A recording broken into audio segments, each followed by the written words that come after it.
Bismillahirrahmanirrahim.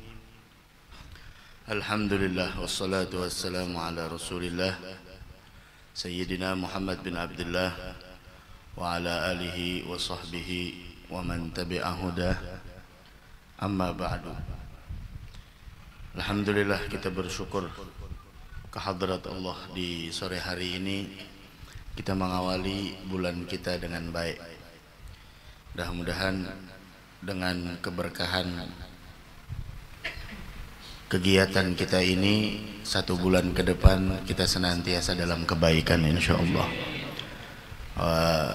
Sebagaimana yang kita ketahui, ini bulan istimewa, bulan agung, bulan mulia. Maka usahakan jangan sampai ada yang keluar dari perilaku kita, melainkan perilaku yang agung, perilaku yang mulia, dan sikap yang istimewa. La ilaha illallah.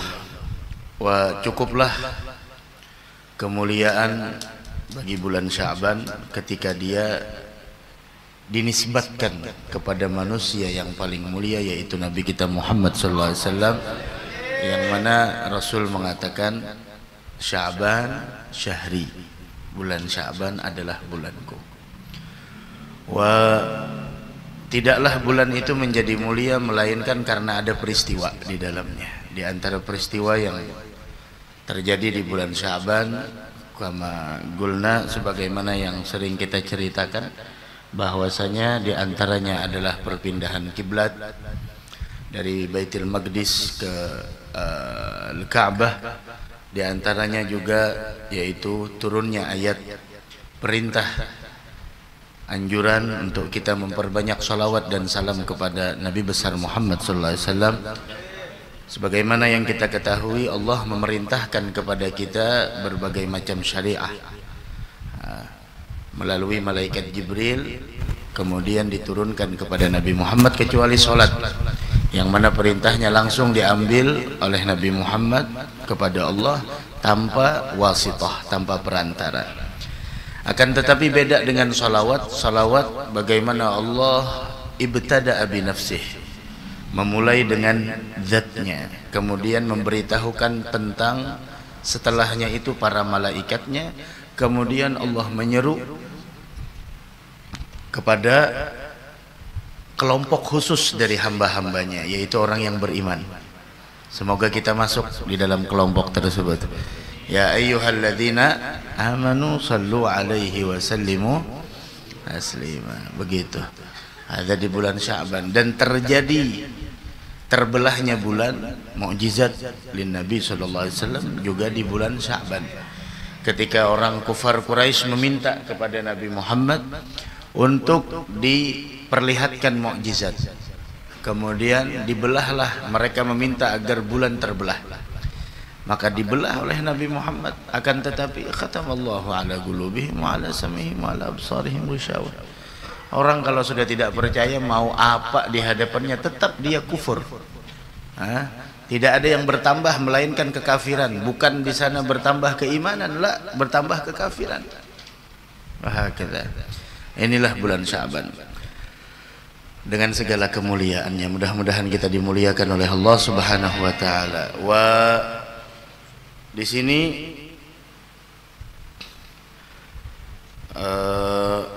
bagaimana Sayyidil Habib Umar menceritakan tentang bagaimana akhlak yang istimewa, akhlak yang agung yang harusnya ada di dalam diri setiap manusia, yaitu adalah tauqirul kabir wa rahmatus shaghir, memuliakan kepada orang yang lebih tua, menyayangi kepada orang yang lebih muda, yang muda menghormati yang tua menyayangi yang muda. Hadhil akhlak. Ini adab. Orang itu nilainya tergantung adabnya. Dari karena itu Abdullah bin Mubarak mengatakan, nahnu ila galilin minal adab ahwaj minna ila kathirin minal ilm. Kita ini lebih memerlukan terhadap adab meskipun itu sedikit ketimbang memerlukan banyaknya ilmu. Banyaknya ilmu kalau tidak punya adab mau jadi apa? Dari karenanya Imam Syafi'i pernah bercerita, saya pernah dinasihati sama guru saya, kata beliau Imam Malik. Kata Imam Malik, ya Muhammad, wahai Muhammad, Muhammad bin Idris Syafi'i, kata ya Muhammad, ij'al ilmaka milha. Jadikan ilmumu itu seperti milih. Apa itu milih? Garam. Wa adabaka dagiga.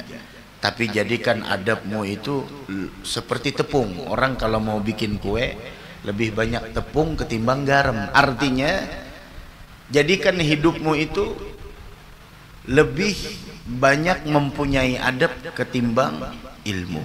Terkadang orang itu punya ilmu tapi tidak punya adab. Iya, ilmunya ada tapi adabnya kurang. Nah, begitu. Dan orang itu dipuji karena adabnya, karena tata keramanya. Sampai Nabi kita Muhammad SAW di dalam Al-Quran dipuji, wa innaka la'ala khuluqin azim. Wahakadha. Ini penting adab kita dengan orang yang lebih tua, bagaimana sikap kita dengan orang yang lebih muda. Begitu. Orang tuh kalau sudah meremehkan dan menyepelekan adab, dia bakal disiksa oleh Allah. Apa siksaannya? Sakit? Tidak. Jantung? Tidak. Tahu siksaannya apa? Siksaannya adalah dia tidak mendapatkan taufik untuk mengerjakan yang sunnah. Oh itu siksaan? Oh iya siksaan. Kita tuh mengira siksaan itu berupa tabrakan, kehilangan sendal, kececer uang, rotinya diambil orang, masya Allah. Padahal udah dapat 2, 3 diambil sama orang. Ada musibah, ada musibah. Namun itu namanya musibah dunia. Tapi ada lagi yang a'zam min dzalik. Ada lagi yang lebih dahsyat daripada itu. Apa? Ketika engkau tidak dapat taufik untuk melakukan yang sunnah, itu musibah. Apa aja yang sunnah? Kenapa tidak dapat taufik? Karena menyepelekan adab. Ada siksaan. Hujibu fahasbuhumul hijabu azabu. Kata Habib Ali Habsyi, mereka itu dihijab, didinding, terhijab mereka itu cukuplah sebagai siksaan mereka karena keterdindingannya mereka dari kebenaran. Terdinding dari Allah, terdinding dari Rasulullah, terdinding dari para aulia Allah, itu adalah merupakan siksaan. Maka dari karenanya fama azabi illa hijabi. Bagi mereka tidak ada siksaan yang lebih pedih melainkan ketika saya terdinding dengan orang yang saya cintai, terhijab. Dan orang kalau sudah menyepelekan sunnah, yang sunnah dia sepelekan. Sholat berjamaah dia sepelekan, witir dia sepelekan, duha dia sepelekan, siwak dia sepelekan. Tahu dia bakal dapat siksa apa? Disiksa oleh Allah, terharamkan dari mengerjakan yang wajib. Wah, dia mengerjakan yang wajib. Iya, dia mengerjakan yang wajib, namun dia mengerjakan yang wajib hanya sekedar menggugurkan kewajiban, tidak menyadari bahwasanya ini adalah penghambaan kepada Allah. Dan orang kalau sudah menyepelekan yang wajib, dia bakal mendapatkan siksaan yang lebih dahsyat. Apa? Dia tidak akan mendapatkan ma'rifat dari Allah Subhanahu wa taala. Semuanya dari adab. Dari karenanya pernah suatu hari Abu Yazid Al-Bustami dapat kabar, dapat informasi ada salah seorang yang soleh di suatu kampung. Datang beliau. Datang beliau ingin ngambil keberkahan orang yang disifatkan tentang kesolehannya. Beliau tunggu di masjid. Ketika beliau tunggu di masjid, keluar itu laki-laki yang disifatkan dengan soleh. Ternyata dia meludah ke dinding masjid. Tuh, dinding masjid dia ludahi. Maka Syekh Abu Yazid Al-Bustami langsung pulang, tidak jadi tidak jadi di sana untuk ngambil keberkahan dari orang tersebut. Kenapa? Beliau mengatakan la yu'manu ala asrarillah man lam yuhafidh ala adabi syara'. Bagaimana mungkin seseorang diberikan amanah untuk menjaga rahasia-rahasianya Allah, ilmu-ilmunya Allah, kalau dia sendiri tidak konsisten menjaga adab-adab syariat yang dibawa oleh Nabi Muhammad. Ini penting. Nah, ini penting. Kita tuh kalau lihat orang sudah Masya Allah, melihat orang apa ini, maka dari karenanya jangan tertipu dengan orang yang terbang di udara, jalan di atas air. Kenapa? Sebelum kalian melihat terlebih dahulu bagaimana dirinya, bagaimana konsistennya di dalam syariat yang dibawa oleh Nabi besar Muhammad sallallahu alaihi wa ala alihi wa sahbihi wasallam. Ada Imam Abdurrahman Ibn Al-Qasim, beliau mengatakan, saya pernah berkhidmah dengan Al-Imam Malik selama 20 tahun. 18 tahun untuk belajar adab, 2 tahun untuk belajar ilmu. Kata beliau, saya menyesal kenapa tidak 20 tahun saya habiskan belajar adab. Adab itu penting. Adab itu sangat penting. Kita orang punya ilmu tapi tidak punya adab, tidak ada nilainya ilmu. Apalagi sudah kada berilmu, kada beradab, Masya Allah. Dari karenanya la ilaha illallah, Masya Allah. Jangan sampai kita kehilangan itu semua. Jangan sampai kita kehilangan itu semua. Sayyidil Habib Umar menceritakan tentang bagaimana di sini ada dikatakan oleh ulama-ulama kita di Tarim, man fatahul kitab la tafutuhul adab, la tafutuhul mihrab. Siapa orang yang udah ketertinggalan dalam memperdalam ilmu, setidaknya jangan sampai kalah dalam ibadat. Bukan ibadat harus pakai ilmu. Iya, maksudnya ilmu yang udah diketahui diamalkan. Karena salah satu tanda syukurnya kita terhadap ilmu yaitu mengamalkan ilmu. Begitu juga salah satu tanda syukurnya kita terhadap ilmu yaitu menyampaikannya, karena menyampaikan bagian dari pengamalan. Apabila kita sudah tertinggal dalam hal memperdalam dan memperluas ilmu, setidaknya jangan tertinggal dalam urusan ibadah. Wa man fatahul mihrab, siapa yang tertinggalan dalam urusan ibadah, tidak bisa di sana memperbanyak ibadah seperti orang-orang yang banyak beribadah, setidaknya paling minimal la tafutuhul adab. Jangan sampai kita kalah dalam mempunyai adab. Adab tuh kadang-kadang ya begitu.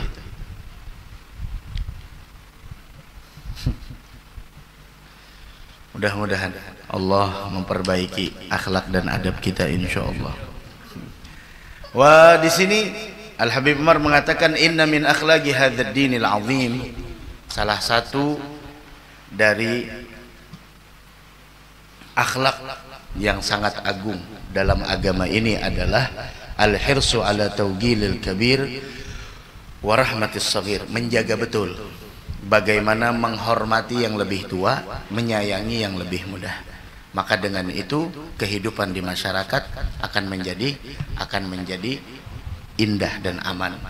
Sebagaimana yang telah terdahulu kita jelaskan, kata beliau, sabda Nabi kita Muhammad sallallahu alaihi wasallam, anna min ijlalillah, salah satu cara pengagungan seseorang kepada Allah, taugiru dzisyaibatil muslim, menghormati orang tua yang muslim.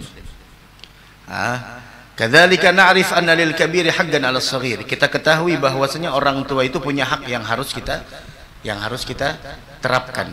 Bihukmisin fil Islam, karena dia lebih tua di dalam dari segi agama. Wa annahu du'iya shighar li tawgiril kibar, begitu juga anak kecil diajak untuk memuliakan yang lebih tua serta mengagungkan mereka. Sebagaimana juga orang tua dianjurkan untuk menyayangi orang yang lebih muda. Wasyafaqah, begitu juga menjaga mereka, mengasihani mereka. Wal hirs alaihim, begitu juga dianjurkan bagi orang yang lebih tua untuk perhatian terhadap mereka. Jadi yang tua menyayangi nang anum, yang anum menghormati yang lebih tua. Musidin tuh jar kada badep lalu jar. Ada aja nang tuha-tuha kenapa nang anum jadi imam? Sidin tuh kada badep lalu berceramah aja. Ada aja nang tuha-tuha kenapa jadi sidin nang berceramah? Orang nang tuha nang berceramah. Nah, ada harus pakai ilmu menjawabnya. Disebutkan oleh Al-Imam Al-Habib Ahmad bin Hasan Al-Attas. Ada beliau menyebutkan tentang masalah adab. Itu memang secara kaidah, yaitu adalah bahwasanya kaidah para salafus saleh, bagaimanapun yang lebih muda tidak boleh melangkahi yang lebih tua dalam segi apapun, tidak boleh, kecuali dalam 3 tempat. Ini 3 tempat bebas, mau yang muda yang maju silahkan, tapi maaf, secara asalnya pondasinya yang lebih muda mengalah sama yang lebih tua, kecuali 3. 1 fil imamah, idza kana ahlan, dalam menjadi imam, kalau memang dia yang kecil ini adalah memang ahlinya. Wa syurutul imamah, dan tentang masalah imam itu sudah dijelaskan di dalam kitab fikih. Kalau memang dia bacaannya fasih, kemudian dia adalah orang yang paling wara', dia adalah orang yang paling taqwa, dia adalah orang yang paling faham tentang sholat, maka dia lebih diutamakan dari yang tua. Jangan kita, masya Allah, ya itulah kita. Jangan terlalu cepat menyalahkan apa yang dilakukan oleh orang lain sebelum kita klarifikasi terlebih dahulu. Ada fil imamah. Yang kedua, fit tadris, dalam mengajar. Dalam mengajar, maaf, bukan berarti yang lebih muda berbicara di hadapan yang lebih tua. Yang lebih muda itu kurang adab, tidak punya akhlak lah. Ini masalahnya urusan ilmu. Al ilmu bit ta'allum. Ilmu itu faktor belajar, kemauan, kesungguhan, bukan faktor keturunan ataupun faktor usia. Nah gitu. Bahkan lebih berat lagi ujiannya ketika yang berbicara jauh lebih muda dari engkau. Itu lebih berat ujiannya. Lebih berat ujiannya. Kenapa jadi lebih berat? Kadang-kadang yang namanya nafsu syaitaniyah itu mengucapkan, ente ngapain hadir di sana? Dia jauh lebih muda dari ente orang. Dia jauh lebih muda. Dia baru anak kecil, baru kemarin lahiran, ente udah tua. Kenapa jadi mau dengerin apa yang dia kata? Itu ujiannya lebih besar lagi. Tapi kalau menghormati orang yang memang lebih tua dari engkau, memang dia dua punya hak. Kenapa? Yang pertama, haknya dia adalah orang yang lebih tua dari engkau, dan yang kedua, dia adalah min ahlil ilm. Tapi ketika orang yang menyampaikan itu jauh lebih muda dari engkau, oh itu masya Allah. Kadang-kadang ngapain menghormati orang ini, dia lebih muda dari saya, harusnya dia yang cium tangan sama ane, cium tangan ane, cium, masya Allah. Ente lebih muda dari ane, harus tunduk sama ane. Kata. Lihat Sayyidina Abu Bakar. Sayyidina Abu Bakar sama Rasulullah lebih tuaan siapa? Abu Bakar. Pernahkah Sayyidina Abu Bakar memanggil Rasulullah itu dengan nama Muhammad? Ya Muhammad lah. Padahal dari segi usia jauh lebih tua Abu Bakar. Dari segi kekeluargaan menantu. Mertua siapa? Abu Bakar. Tapi Abu Bakar tidak pernah memanggil ya Muhammad lah. Akan tetapi ya Rasulullah, dengan penuh adab. Seseorang tidak akan pernah hina dengan menerapkan adab di dalam dirinya, dan seseorang tidak akan pernah menjadi mulia ketika dia mengabaikan adab dalam kehidupannya. Begitu. Yang ketiga, fil fatwa, dalam memberikan fatwa. Ada keluar, ini pengecualian. Memang kaidah salaf, bagaimanapun yang tua didahulukan. Mau makan, jalan dan lain sebagainya, yang tua didahulukan. Tapi maaf, 3 tempat ini, 3 situasi ini maka tidak melihat mana yang tua, mana yang muda. Disinilah diuji kebersihan dan kejernihan hati kita. Mudah-mudahan hati kita dibersihkan oleh Allah Subhanahu wa ta'ala. Amin ya rabbal alamin. Wa hakadha. Naam. Maka harus kita biasakan, kata Habib Umar, anak-anak kecil ala igamati fali ajli dzalik ibtanatil buyutus salihah al muntazamah fi manhajillah bainal muslimin. Dari karenanya terbentuklah rumah-rumah yang punya kurikulum baik di dalamnya, yaitu kurikulum dalam manhajnya Allah, sehingga menerapkan akhlak ini di antara mereka. Yang kakak menyayangi yang ading menghormati yang kakak. Itu. Nah, jangan mentang-mentang jadi kakak mau cium tanganku, masya Allah bolak-balik. Ikam kada boleh berdahulu dari aku berjalan. Ikam kada boleh. Wah, la. Sebagaimana orang tua didoakan oleh Nabi Muhammad apa? Guring enggak? Mimpi apa tadi? Dapat roti mimpinya. Mimpi dapat roti, masya Allah. Nah, sebagaimana orang tua yang ngebantu anaknya dalam berbakti kepadanya dengan cara untuk tidak memaksa anaknya atau meminta lebih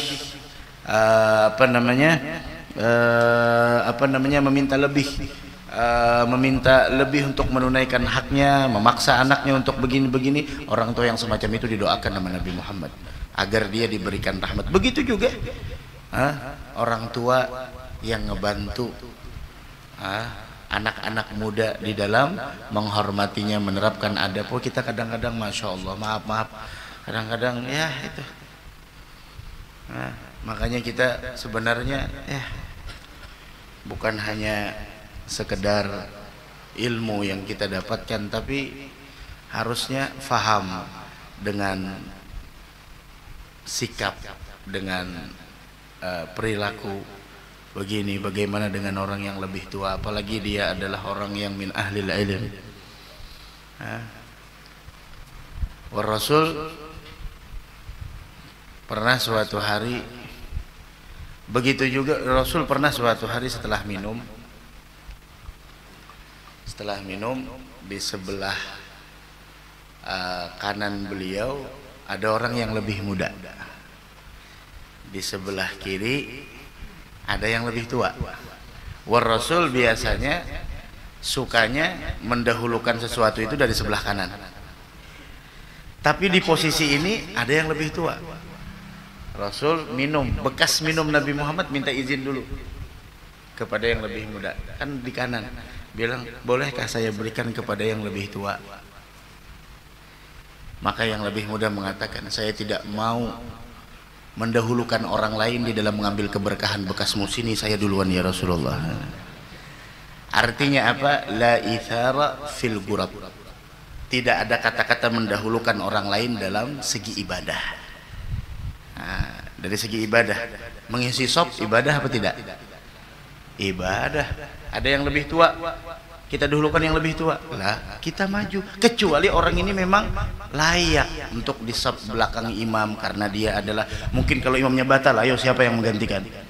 Kalau imamnya salah bacaan, siapa yang menegur? Tidak jadi masalah. Tapi kalau sama aja, 2 tambah 2 4 jua, 3 tambah 3 6 jua, bismillah sudah. Jangan opian itu. Ini kadang-kadang kita ngisi sop aja batu tunjulan.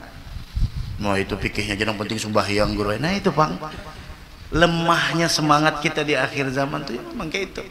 Bah, yang penting sembahyang, syukur jo mau ke masjid aja. Daripada kadang masjid lalu tuh Bang ya, masalah sop tuh gampang aja karena sop nih tujuan mun pian kada meisi, iya nang jadinya di masyarakat kada mau rukun. Itu memang sudah akibatnya. Sentralnya di situ. Ngalihai. Itu Bang tadi jurun. Ujian terberat itu ketika yang menasehati kita lebih muda dari kita. Apalagi bang ini dulu aja berjualan untuk waran ini aja. Ini dulu di kelas guring waran ini dulu aja. Sama dia lawan seorang juga dia melanggar juga bari. Nah itu tuh ujian bujur tuh. Ujian bujur mau kada kita? Hah? Tuh kenapa sih dintu guru aja lebih menghormati peguruan dari kuitan. Kuitan pindah kakak itu aja jadi hormatinya. Peguruan maka bilang nang masya Allah, bilang nang luar biasa. Ada pernah diceritakan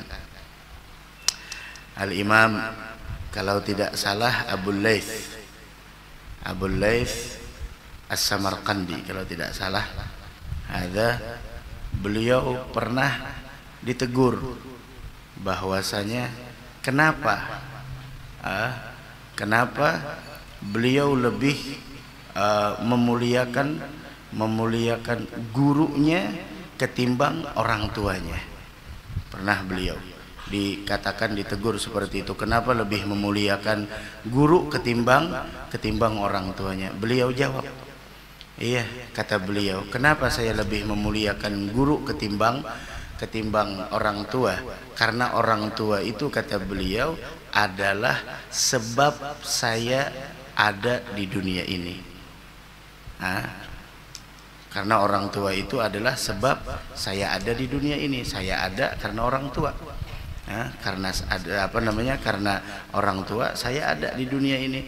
Tapi kata beliau, guru itu adalah sebab saya mendapatkan kehidupan yang abadi nantinya, bahagia di negeri akhirat. Sebenarnya pertanyaan seperti itu menjebak.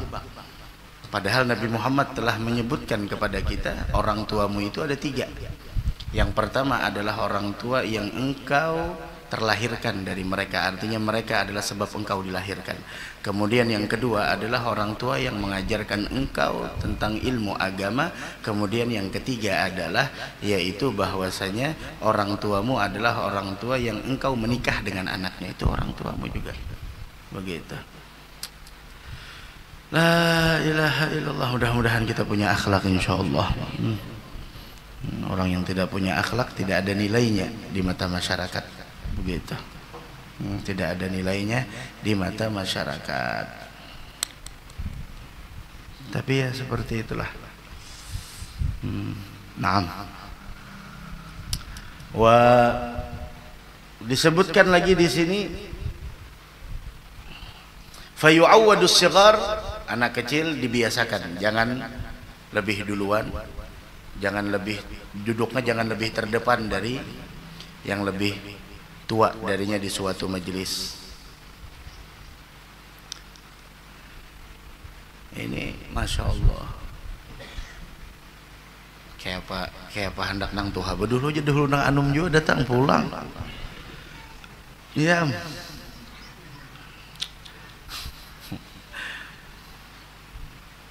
imam sembahyang zuhur 5 rakaat ditiwas, apa jadi 5 rakaat jenang tuhannya? Maka zuhur 4 rakaat aja, kenapa jadi 5? Karena nang menagur aja. Iya, karena anak beratan di belakang. Nang tuhannya kemanaan? Pulang. Nang tuhannya kemanaan? Nang tuhannya ini kemanaan? Gadadaan orang nang tuhannya. Hilangan. Hilangan nang tuhannya. Nang tuhannya gadadaan lagi, nang kenanakan ada lagi di belakang. Iya, nang tapi imam dijujutnya ta, iya.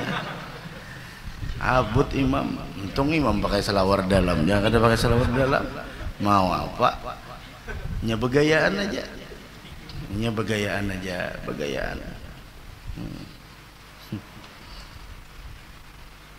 Nah, la ilaha illallah.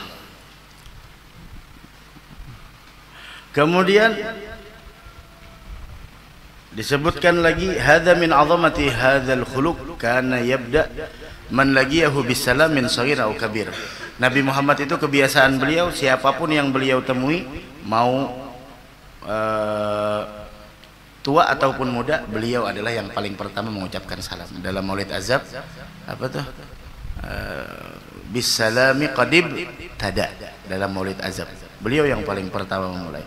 Ma'anal aula ayyabda'a bisalam as-saghir alal kabir. Padahal yang lebih utama itu yang halus berdahulu mengucapkan salam lawan, kan urutannya kayak itu, nang berjalan memberi salam lawan nang bersepeda memberi salam lawan nang harusnya nang halus memberi salam lawan nang tuha.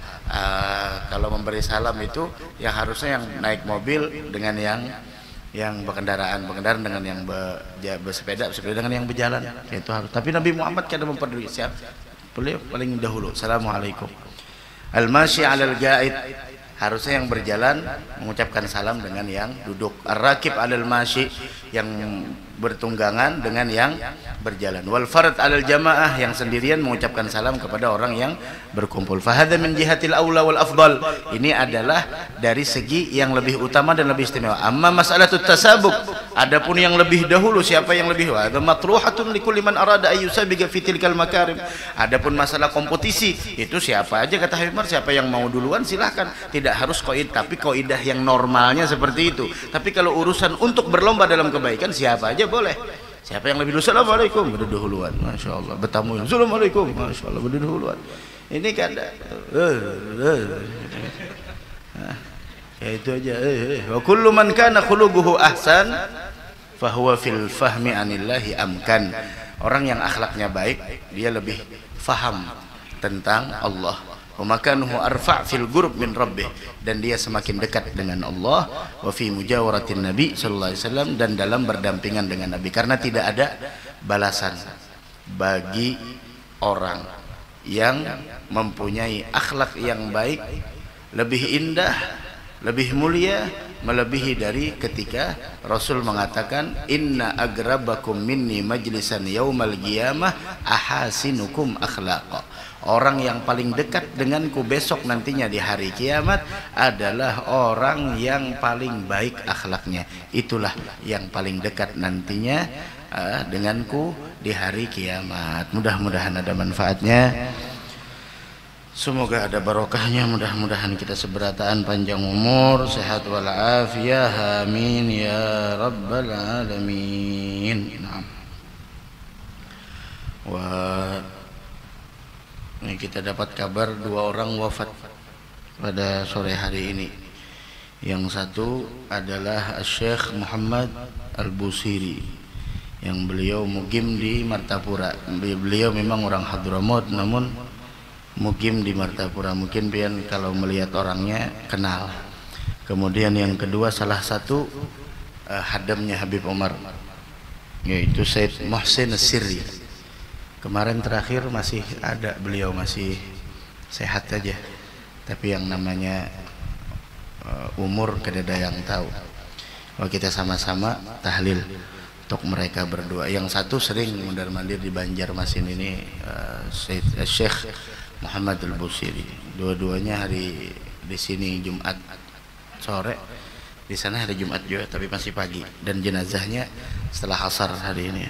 Al-janazah as-sa'ah rabi'ah asra hadzal yaum al-jum'ah wal 'iza fi baitihim Gibli Masjid Maula Aidit rahimahullah wa askanahu fasih jannati.